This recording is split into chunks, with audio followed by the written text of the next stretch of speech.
कौन कहता है तुम केवल पंचर बनाते हो, जो हमारी छाती पे घोंपते हो वो खंजर बनाते हो। कभी कश्मीर जलता है, कभी बंगाल जलता है, हमारे घर को जलाकर क्यों तुम मुझे बेघर बनाते हो। आज तक एक वक्फ बोर्ड की संपत्ति दिखा दीजिए जहाँ पे स्कूल हो, है स्कूल?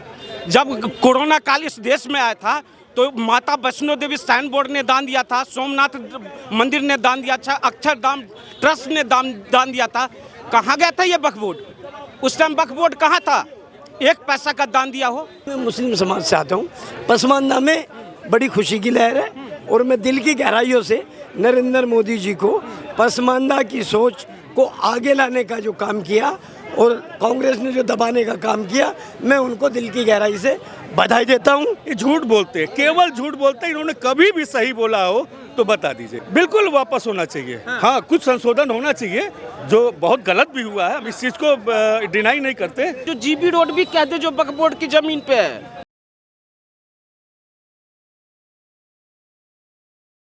सर क्या नाम हो गया आपका? विनय सिंह। आपको क्या लगता है आज सुप्रीम कोर्ट में वक्फ कानून को लेकर जो सुनवाई हुई, 5 तारीख तक की रोक लगी, तो आप क्या सोचते हैं, क्या वाकई में सुप्रीम कोर्ट ने सही किया रोक लगा? अब सुप्रीम कोर्ट कोई न्याय दे उसमें हम टिप्पणी करें, ये कहाँ उचित है। हम भारतीय जनता पार्टी थोड़े ना है कि हम न्याय को नहीं मानते। अब सुप्रीम कोर्ट ने अगर कोई न्याय किया है, कोई आदेश दिया है, तो उसका हम स्वागत करते हैं बस। लेकिन वक्फ कानून जो बना है, क्या वाकई में सही बना है, गलत बना है, ये तो बता सकते हैं ना। अगर सही बना होता तो इतने लोग उसके खिलाफ क्यों जाते? ये तो भारतीय जनता पार्टी की असफलता है, उसको छुपाने के लिए इस तरह के। उसे भी मालूम है कि जैसे ये क्या कहते हैं, किसान वाला कानून बना था, वापस हुआ, ये भी वापस होगा। अच्छा। लेकिन ये केवल उलझाने के लिए, कोई काम तो किया नहीं भारतीय जनता पार्टी ने। रोजगार के क्षेत्र में काम नहीं किया, किसानों के लिए काम नहीं किया, युवाओं के लिए काम नहीं किया। वादे लंबे लंबे, आपके दिल्ली में ही 2500 महिलाओं को देंगे। मुख्यमंत्री क्या कह रही हैं? अपने घर से ला के नहीं न देंगे, हम अपने घर से ला के नहीं देंगे, तंत्र से देंगे ना। जब तंत्र से निकलेगा तभी ना देंगे। सब झूठे, झूठ के पाठशाला के सब लोग हैं। आप चाहते हैं कि वक्फ कानून वापस हो जाए? बिल्कुल वापस होना चाहिए। हाँ, कुछ संशोधन होना चाहिए, जो बहुत गलत भी हुआ है, हम इस चीज़ को डिनाई नहीं करते। लेकिन जो गलत चीज़ें हैं उस पर प्रहार होना चाहिए, लेकिन एक तरफा कानून नहीं बनना चाहिए। लेकिन जिस तरीके से कह रहे हैं कि वक्फ ने जिसको संपत्ति पर हाथ रख दिया वो संपत्ति वक्फ की हो जाएगी, कि ये कहाँ का न्याय है? हम यहाँ खड़ा होकर के आप डिबेट कर रहे, कल को कह दीजिए वक्फ हो जाए, ऐसे हो जाएगा? बिना कागज के, बिना रजिस्ट्री के, बिना कुछ चीज़ के कैसे हो जाएगा? ये सब भारतीय जनता पार्टी झूठ की पाठशाला है। अच्छा। वहाँ पे लोग जो है झूठ का एक जो समझ लीजिए पढ़ाई करते हैं, उन लोगों को स्क्रिप्ट दी जाती है। सारे जिनके प्रवक्ता लोग जो है स्क्रिप्ट झूठ के पाठशाला से ले निकलते हैं, पूरे देश में लेकर के टहलते हैं ये, इसलिए वो केवल झूठ बोलते। इन्होंने कहा नहीं था कि हम महिलाओं को आगे ले आ रहे हैं वक्फ में, कहीं पहले नहीं थी। केरल की वक्फ बोर्ड के अध्यक्ष जो है वो महिला ही थी, बहुत सारी जो है महिलाएं। ये झूठ बोलते हैं, केवल झूठ बोलते हैं। इन्होंने कभी भी सही बोला हो तो बता दीजिएगा। भाजपा जो है वो झूठ बोलती है और ये वक्फ कानून वापस होना चाहिए, ऐसा भाई साहब का कहना है। तमाम लोग सुप्रीम कोर्ट भी पहुंचे हैं इस चीज को लेकर। देखिए, मैं कह रहा हूँ जो वक्फ बोर्ड कानून पे अगर अंकुश नहीं लगता ना, तो एक सच्चाई दुनिया के सामने आ जाती है। वो सच्चाई क्या समझिए, अभी वक्फ बोर्ड ने कहा था जो ये अंबानी का घर जो है वक्फ बोर्ड की संपत्ति पे है, महाकुंभ जो हुआ वो वक्फ बोर्ड की संपत्ति पे। कहीं ऐसा ना हो जो जीबी रोड भी कह दे जो वक्फ बोर्ड की जमीन पे है, तो इसलिए इस पे अंकुश लगाना बहुत जरूरी था। बात को समझिए। दूसरी बात, अभी वक्फ बोर्ड में जो संशोधन हुआ, मैं कहता हूँ वक्फ बोर्ड की संपत्ति कितनी, अभी केंद्र सरकार ने क्या एक पैसा का संपत्ति हड़पा हो? नहीं हड़पा ना। लेकिन पश्चिम बंगाल के मुर्शिदाबाद में हमारे हिंदू भाइयों की संपत्ति को हड़प लिया और वहाँ से पलायन करना पड़ा, भगा दिया। क्या है वो चीज़? आप इस बात को समझिए। बांग्लादेश में छोड़िए, आज इस ओवैसी से जब पूछा गया जो ये मुर्शिदाबाद में जो घटना हुआ उस पर आप क्या कहना चाहेंगे, कहें वो ममता बनर्जी जवाब देगी। लेकिन जब फिलिस्तीन में होगा तो जय फिलिस्तीन का नारा यही पार्लियामेंट में लगाने का काम करेंगे। बात को समझिए, ये साजिश है। इसलिए मैं कहता हूँ जो नरेंद्र मोदी ने अभी कहा जो पेंचर बनाने का काम, मैं कहता हूँ नरेंद्र मोदी ने ये गलत काम गलत कहा, नहीं कहना चाहिए। क्यों गलत कहा? तो मैं कहता हूँ इसलिए जो कौन कहता है तुम केवल पंचर बनाते हो, कौन कहता है तुम केवल पंचर बनाते हो, जो हमारी छाती पे घोंपते हो वो खंजर बनाते हो। कभी कश्मीर जलता है, कभी बंगाल जलता है, हमारे घर को जलाकर क्यों तुम मुझे बेघर बनाते हो? इसलिए बेघर बनाने का काम ये लोग करते हैं। मैं इसलिए कहता हूँ जो इस चीज़ को समझिए, ये साजिश हुआ इस देश के साथ, और साजिश के तहत हमें हिंदू भाई भाई क्या कहते हैं, यमुना गंगा यमुना तहजीब, गंगा हमारी यमुना हमारी, तहजीब तुम्हारी, तहजीब तुम्हारी हो गई। गंगा हमारी है, यमुना हमारी है, तहजीब तुम्हारी। ये दो जो पाठ पढ़ाया गया इस हिंदुस्तान में, ये गलत पाठ पढ़ाया गया। लेकिन वो कह रहे हैं कि इतने लोग विरोध में हैं, कुछ तो काला है, कुछ तो वक्फ कानून में कुछ तो काला है, सरकार झूठ बोल रही है। मैं कहता हूँ इतने लोग, जो आप एक चीज बताइए, वक्फ बोर्ड पे एक डेटा मैं आपको दे रहा हूँ, वक्फ बोर्ड के खिलाफ कितने पेंडिंग केस है मालूम होगा आपको? शायद 40,000 है। मैं कहता हूँ 30,000 है हिंदुओं का, 10,000 किसका है? मुसलमानों का है। आज तक एक भला अगर किया हो किसी मुसलमान का, बता दीजिए। वक्फ का मतलब क्या होता है? वक्फ का मतलब होता है हिंदी में दान और इंग्लिश में होता है डोनेट। डोनेट किसके लिए? गरीब जो मजबूर है उनकी फायदा के लिए। मैं कहता हूँ वक्फ बोर्ड पे की संपत्ति पे जब राम मंदिर बन रहा था, तो राम मंदिर बनते टाइम कह रहा था यहाँ पे राम मंदिर नहीं बनना चाहिए, यूनिवर्सिटी बनना चाहिए, कॉलेज बनना चाहिए, यहाँ पे हॉस्पिटल बनना चाहिए। आज तक एक वक्फ बोर्ड की संपत्ति दिखा दीजिए जहाँ पे स्कूल हो, है स्कूल? जब कोरोना काल इस देश में आया था तो माता वैष्णो देवी साइन बोर्ड ने दान दिया था, सोमनाथ मंदिर ने दान दिया था, अक्षरधाम ट्रस्ट ने दान दिया था। कहाँ गया था ये वक्फ बोर्ड? उस टाइम वक्फ बोर्ड कहाँ था? 1 पैसा का दान दिया हो? ये केवल हिंदुस्तान में गजवाए हिंद लाना चाहते हैं, हिंदुस्तान की संपत्ति पे कब्जा करना चाहते हैं, जो कि अब नहीं हो सकता है। दूसरी बात, अभी आई थी ना सुनीता विलियम्स वापस, तो कुछ लोग पोस्ट में लिख रहे हैं जो वहाँ सब्र था, और सब्र के बाद 6 महीने के बाद वापस आई, यहाँ कब्र खुदी जा रही है। मैं कहता हूँ कब्र खुदेगी। हमने भी 500 वर्ष तक सब्र किया इस हिंदुस्तान में, और उस सब्र का फल अगर नरेंद्र मोदी की सरकार में मीठा अगर फल मिल रहा है तो तुम्हारी कब्र खुदेगी, और खुदना भी चाहिए। वो तो कह रहे हैं कि हमारा हक भी है इस देश पे, हम भाईचारे के साथ रहते हैं, हमारा इस देश में देश को आज़ाद कराने में बड़ी हिस्सेदारी है। मैं कहता हूँ आज़ाद तो करवाया था ना, तो 2 टुकड़ा करवाने वाले कौन थे? मैं पूछता हूँ 2 टुकड़ा किसने करवाया? मोहम्मद अली जिन्ना का साथ किसने दिया था? इतिहास के पन्ने अगर खुलने लगेंगे तो सारी पन्ने खुल जाएंगे। अगर जैन ने अगर इस हिंदुस्तान, क्या जैन ने नहीं दिया साथ? क्या सिख ने इस साथ नहीं दिया? उस टाइम जो ईसाई भी था वो भी साथ दिया या नहीं भारत की आज़ादी के लिए? मुसलमान ने साथ दिया, तो मुसलमान ने अपना हिस्सा लिया, हिस्सा लेकर गया।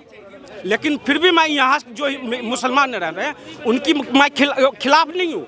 अगर तुम रहते हो तो इस देश की संस्कृति व्यवस्था को बचाकर और उसके हिसाब से तुम भी रहो। और ये दोहरा चरित्र वाला कानून इस देश में अब नहीं चल सकता है।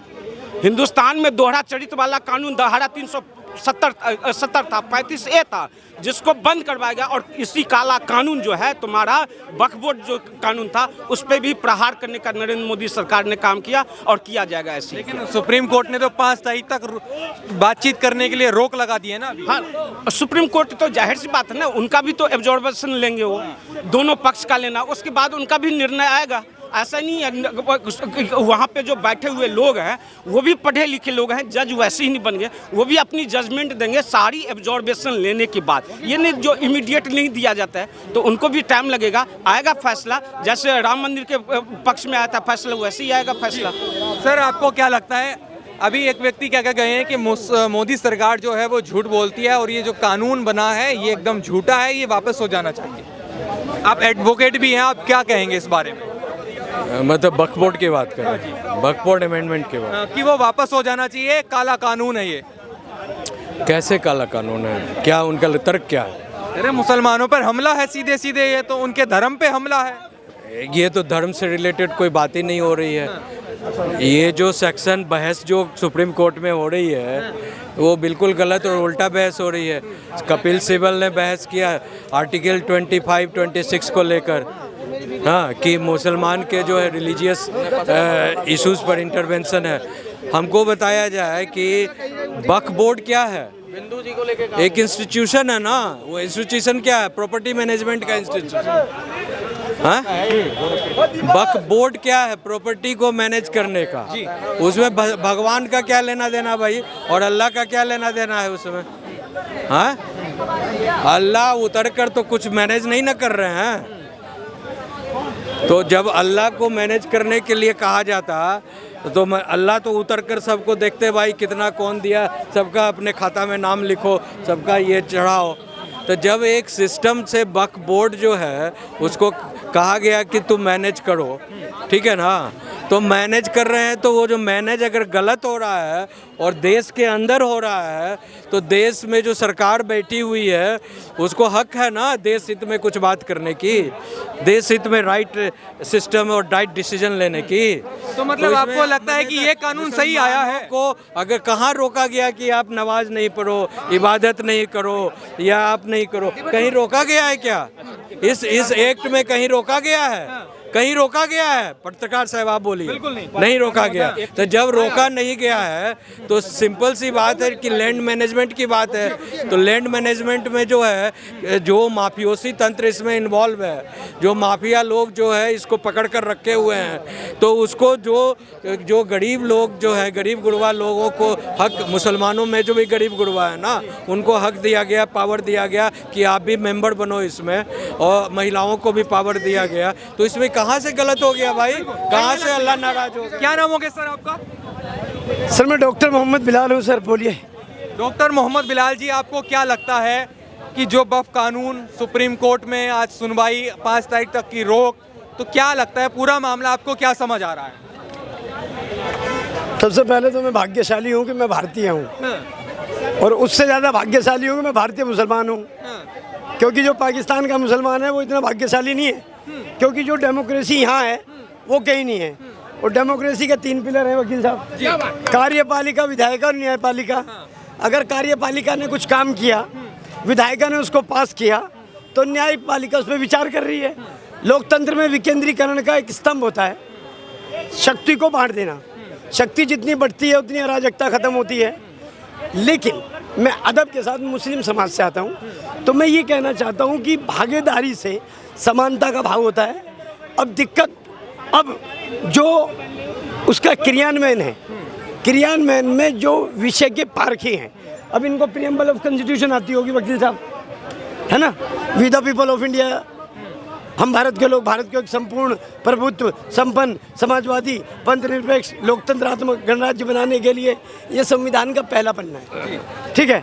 तो ये उस विषय के मार्जी हैं। तो मेरा कहने का मकसद है कि जिनका विषय है, उन लोगों को जो उनको तकलीफ है अज्ञानता के कारण है। अगर मेरी किसी चीज़ में ये भाई भी आ जाएंगे और जब मैं कोई द्वेष ही नहीं कर रहा तो मुझे दिक्कत क्या है?